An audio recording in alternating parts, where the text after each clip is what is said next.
So, it is the DJI Osmo Pocket 3 Creator Combo. Uy, I'm so happy. Uy, mag-subscribe naman kayo if ever naman panood nyo to. O, one click lang pala. Uy, nice. Guys, samahan nyo ako sa mga vlog ko.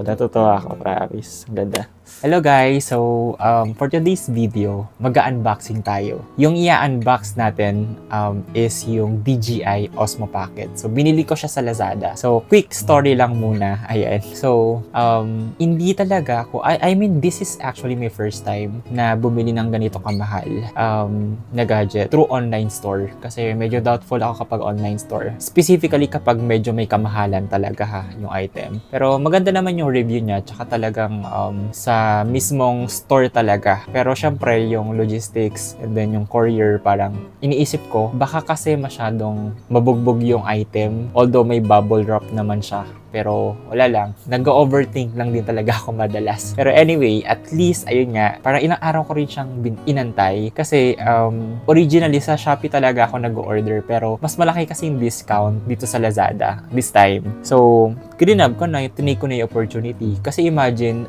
yung item na to, which is yung DJI Osmo Pocket 3, around 38,000 siya. Kasama yung mga accessories Pero kapag walang mga accessories, nasa 25,000 something lang siya. So, from 38,000, naging 29,000 na lang sa Shopee. So, orange Pero pagdating sa Lazada, since may promotional discount pa sila, mas na-discount pa on top ng discount ng mismong store. Which is from 29, naging 24,000 na lang. Actually, 25 nga. And then, kapag gagamit ka ng credit card, so another 1,000 discount, 1,000 pesos discount. So, sobrang laki ng discount. Imagine, from 38,000, naging 24,000 na lang siya. Although, parang tinatry kong magpigil ng mga binibili. Like, as much as possible, kapag may gusto ko, hindi ko agad-agad kukunin. Kasi before, talaga kahit anong gusto ko, sige, swipe lang na swipe. Pero ngayon, parang as much as possible, parang medyo dinidelay ko in short. So, delayed gratification.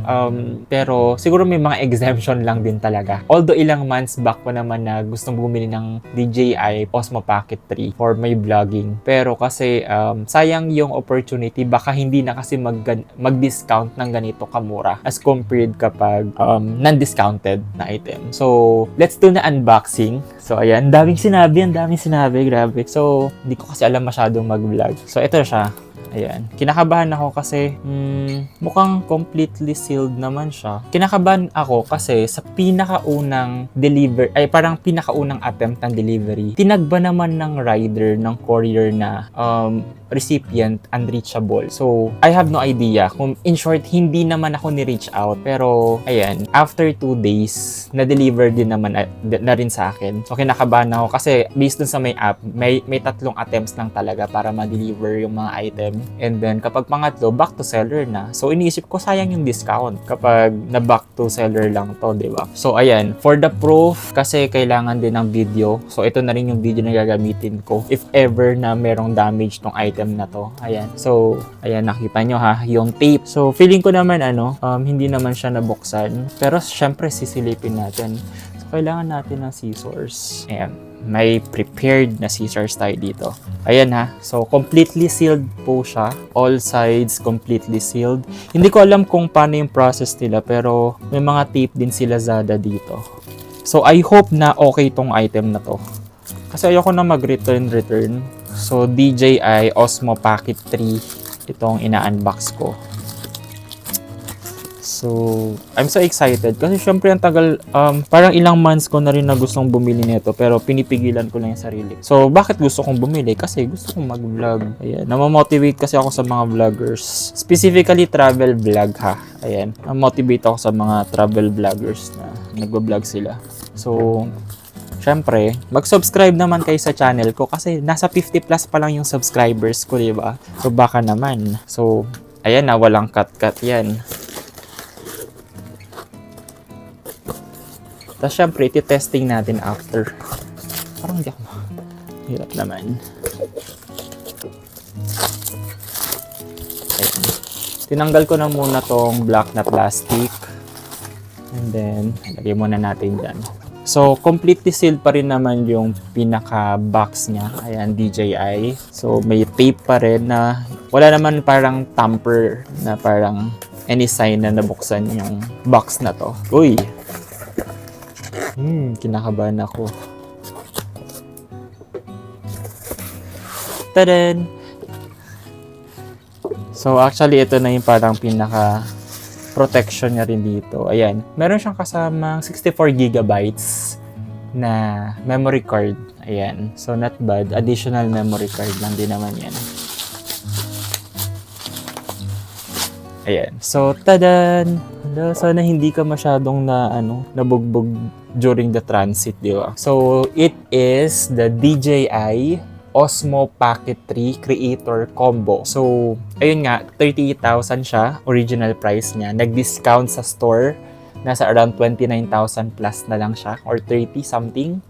Tapos, meron pa mga promotional discount dun sa may online store. Alcohol muna ako saglit, kasi sana okay itong vlog na to, no? Hindi ko alam. Salita lang ako nasalita. Meron din akong GoPro. Ayun yung ginagamit ko before. Kaso, mas feel ko talaga si DJI Osmo Pocket 3. Mas feel hindi pa nga nagamit. Hindi, pero parang mas preferred ko siyang gamitin kasi mas handy siyang gamitin. Okay din naman yung GoPro. So, ginagamit ko pa rin naman siya with other purposes. Pero ito kasi gusto kong gamitin for travel vlogging talaga. So, magi-start na ako ng pagta-travel vlog ulit. Kasi, nag-travel vlog naman talaga ako. Kaso hindi ko siya ma-edit pa. Nahirapan ako actually. Kasi, kumukuha nga ako ng mga insights sa mga napapanood kong travel vloggers din. Kung paano sila nagbablog. Kasi, minsan hindi agad-agad nagsisink in sa akin na dapat ganito pala yung dapat gawin. So, ayun. So, nag-vlog ako, di ba? Travel vlogging. Tapos, ginaganon ko lang yung camera. So, dapat pala, tinututok mo sa sarili mo. Kasi nga, travel vlog, dapat ikaw yung bida, di ba? Ikaw yung main character. Na parang conversational type ng travel vlog. So, hindi naman siya yung documentary type na travel vlog. So, gusto ko yung parang ako yung bida sa YouTube channel na to. Ayun. Hala, hindi ko alam kung anong kakalabasan ng vlog na to. So, syempre, upload ko to sa YouTube. Yan, completely sealed. Ayan na, ayan. Completely sealed naman siya. Pero, i-check natin. Feeling ko naman hindi siya napalitan, no? Ayun din isa sa mga kinaka-worry ko kapag online shop. Baka lang naman, di ba? Hindi ko sure. Baka pinapalitan nila ng item na fake, something like that. Pero hindi naman siguro. Uy, I'm so happy. Ayan siya.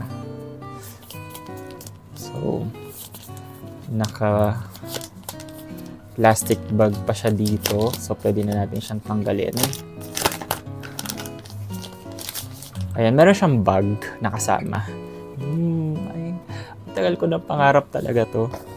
So, para sa amin, or para sa akin na hindi naman mayaman, so, syempre, one of the dreams na gusto kong magkaroon. Diba?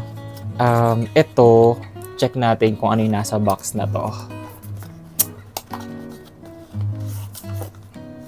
I think ito yung protector niya. Kumbaga case. Ayan. Tama. Ito yung Osmo Pocket 3 protective cover. Ayan, kapag di mo ginagamit yung camera. So, ito yung gagamitin as protector niya. And then, wala naman na siyang ibang kasama dito sa box na to. So, ayun. And then, ito na, yung pinaka main menu natin. So, let's see.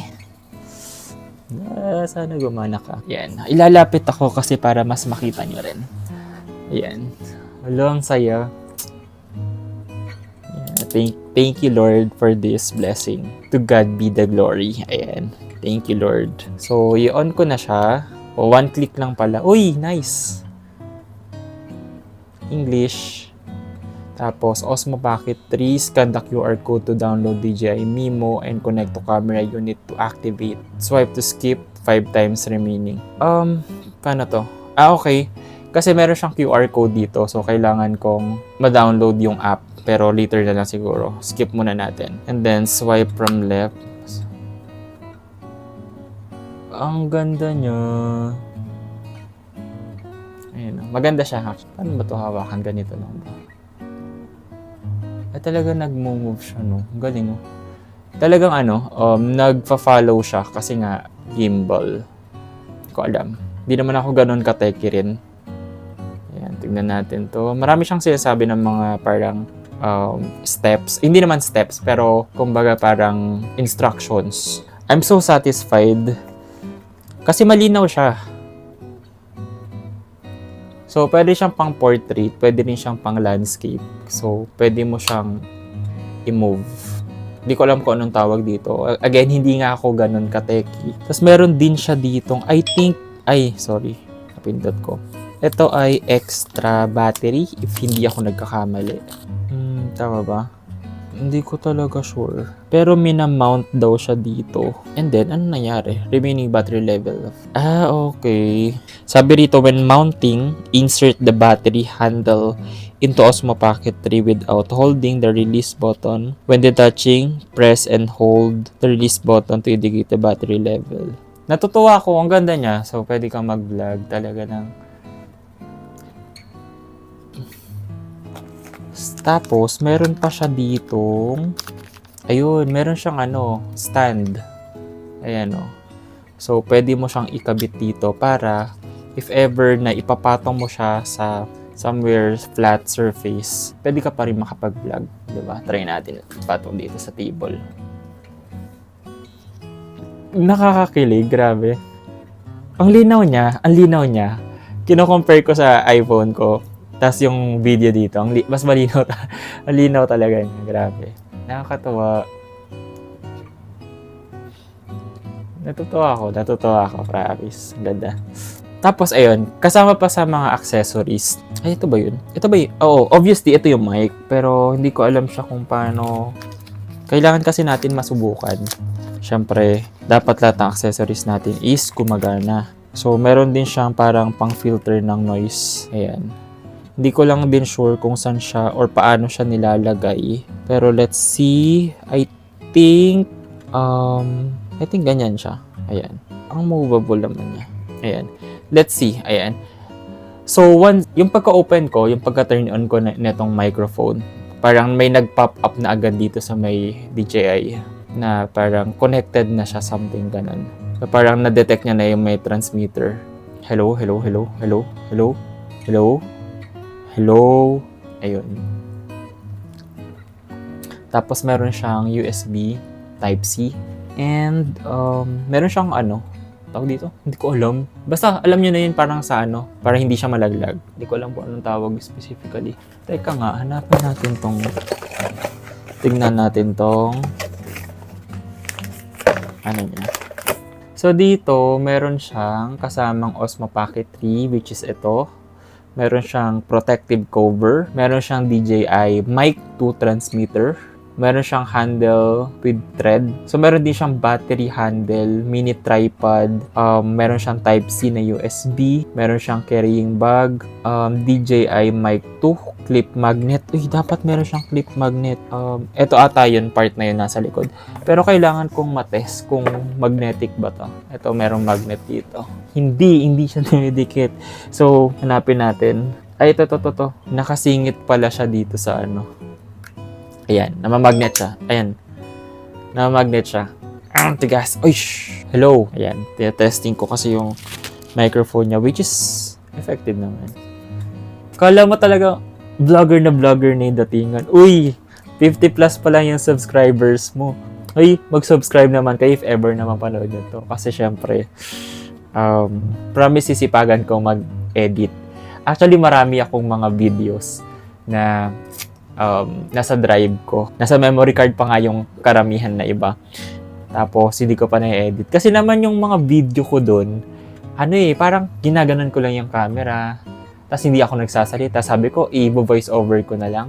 Pero, based sa mga na-observe ko talaga ng mga vloggers, ang ginagawa nila is, nagsasalita na sila doon sa may video. So, less work yung gagawin mo kapag ganun yung ginawa mong type ng vlogging, like nagsasalita ka ng mga kung ano man yung nasa isip mo, mga ganyan. Kasi iniisip ko lang din naman kasi na hindi rin naman ako ganun spontaneous na magsalita. Kaya talaga nagtitake lang ako ng video. So mahaba nga ang video minsan eh. Tapos ginaganon ko lang yung yung camera. Tawag doon parang pinapan ko lang yung camera and then hindi ako nagsasalita. So sabi ko, i-voice over ko na lang. Pero kasi parang dagdag trabaho pa siya kapag mag-voice over. Tapos iisipan mo pa kung ano yung sasabihin mo. Unlike kapag doon mismo sa may video, nagsasalita ka na. So, thank God, okay yung item. maganda siya. Tapos, wala naman siyang damage. Working siya. Ayan, parang nag-charge na rin siya, no? Because of this battery handle niya. So, yun. So, guys, samahan nyo ako sa mga vlog ko. So, I know, bago pa lang ako na vlogger, na travel vlogger. And then, I'll try my best na sipagin mag-edit ng video. Even yung mga lumang video ko last year. So, last year kasi ako nag-start na mag-video talaga para may pang travel vlog ako for documentation purposes, for memories. Kasi, ayun nga, may mga video na rin naman ako, may mga videos na rin naman ako na na-upload dito sa may channel ko na to. So, siguro, more than 10 na rin. Hindi ko maalala. Pero, ayun, minsan binabalikan ko yung mga videos na yun. Tapos, namimiss ko lang. Kaya, randomly, parang, bigla ako namimiss na pumunta ng Thailand. Bigla ako namimiss na pumunta ng, alam niyo yan, mga places na napuntahan ko. Siyempre, yung purpose ko rin naman dito, to monetize, 'di ba? So, to monetize while I'm enjoying sa pagbablog. So, I know naman, since bago pa lang ako sa pag-travel vlog, bago pa lang ako sa industriyang ito, mas mag-i-improve pa ako. And I'll promise you na mag-i-improve ako in vlogging. So, right now, ewan ko kung ano yung maging output ng video na to, pero I'll try my best. So, itong YouTube channel ko na to, so hindi ko siya ine-endorse sa kahit kanino. So, kung sino na lang bahalang mag-subscribe kayo. Pero, hindi ko siya ine-endorse even sa mga friends ko kasi nga, nahiya ako. Tsaka gusto ko mga organic lang talaga din. Like, yung mga interested talaga sa mga video ko, sa mga pinagsasabi ko. Nakakatawa sa sobra. I'm so grateful na pinush through ko kahit na naka-delayed gratification nga ako na ayun nga, pinush ko na kunin tong item na to kasi sayang yung sale. Baka hindi na siya mangyari ulit kasi magkano yung natipid ko from 38,000 naging 24. Kayo nang bahala mag-compute. Pero so basta masabi ko lang malaki yung natipid ko dito. Sa sale dun sa may Lazada, actually 25,000 kapag ito lang tapos some of the accessories. So hindi siya ganoon karami. Walang microphone kasi itong microphone alone is nasa 4,000 na. So, ayun, meron siyang kasama na accessories na ganito. Tapos, kapag ano lang, yung DJI Osmo Pocket 3 na parang ganito lang talaga. As in, tas ibang may mga kasama pa rin naman na konti lang. Pero walang microphone, walang tripod, and so on. Nasa 25,000 and then, on that particular sale, 11/11, ayan, nasa ano na lang siya, nasa 18,000. So, ganun siya nagmura. Grabe no, grabe. So, I'm so grateful na nagkaroon ng sale na ganun kalaki. So, I think that was the sign na kunin ko na yung item na to. So, of course, para makapag-start na rin ako ng travel adventures ko. So, hindi ako ganun ka energetic. Pero bahala kayo kung manonood kayo ng video ko or hindi. Pero, syempre, kung nag-subscribe kayo, i-play nyo na lang, di ba? Kahit na hindi kayo manood. Ayan. So happy. And then, I'm going to turn this off. I think i-hold. Ayan. I-hold yung pag-off sa ano nga to? Ayun. Dahan-dahan lang bago. Tapos, try na, natin, i-dismantle. Tanggalin na natin. Ayan, tinanggal ko na. Let's try this protective cover niya. Kung paano nga ba siya nilalagay. Okay, ganito lang siya. Ay! Okay lang ba itong ginagawa ko? Umikot siya. Pero feeling ko dapat hindi.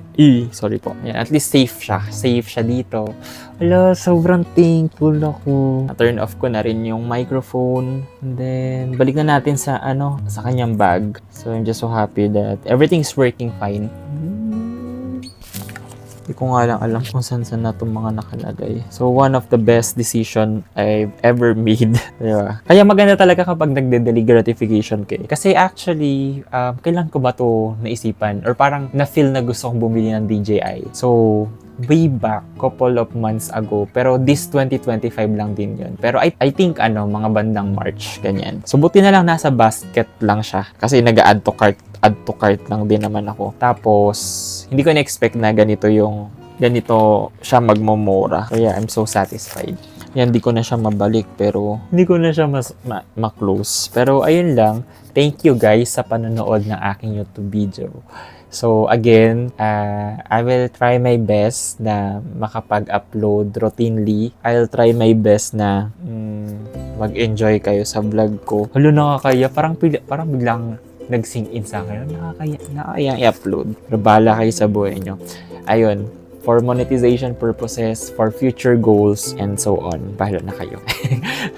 Sige, yun lang. Thank you. Bye-bye.